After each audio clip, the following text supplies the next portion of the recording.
वह कोई राक्षस नहीं था, वह कोई योद्धा भी नहीं था, वह एक ऋषि था और उसके क्रोध से देवता भी कांपते थे। दुर्वासा, उसका क्रोध तपस्या की अग्नि से जन्मा था और जब दुर्वासा क्रोधित होते तो स्वर्ग भी शांत हो जाता।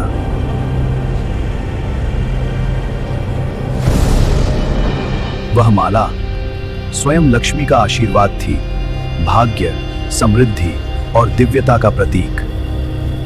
यह कोई सजावट नहीं है, यह स्वयं लक्ष्मी का वरदान है। भाग्य स्वयं।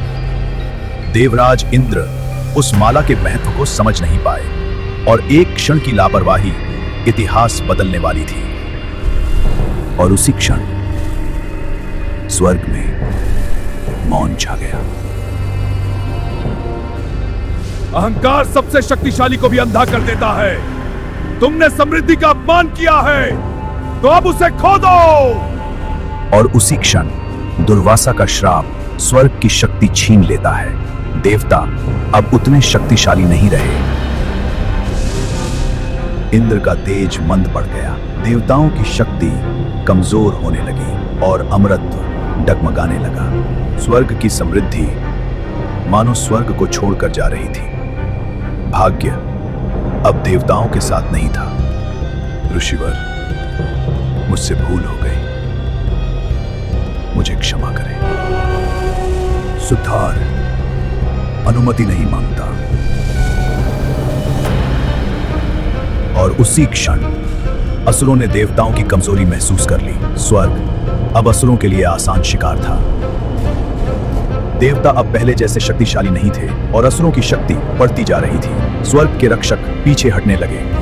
पीछे हटो। निराशा फैलने लगी। देवताओं को समझ आ गया, अब उन्हें किसी बड़े उपाय की आवश्यकता है। और तब शुरू हुआ एक महान प्रयास, समुद्र मंथन। मंदराचल पर्वत मंथन का मथनी बना।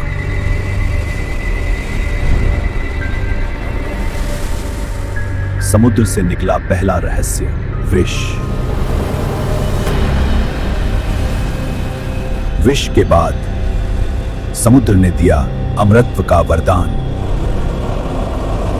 एक अपमान, एक श्राप और पूरे ब्रह्मांड का संतुलन बदल गया। दुर्वासा खलनायक नहीं थे, वे एक कारण थे, एक परिवर्तन का आरंभ। अहंकार पतन को बुलाता है और पतन विकास को जन्म देता है।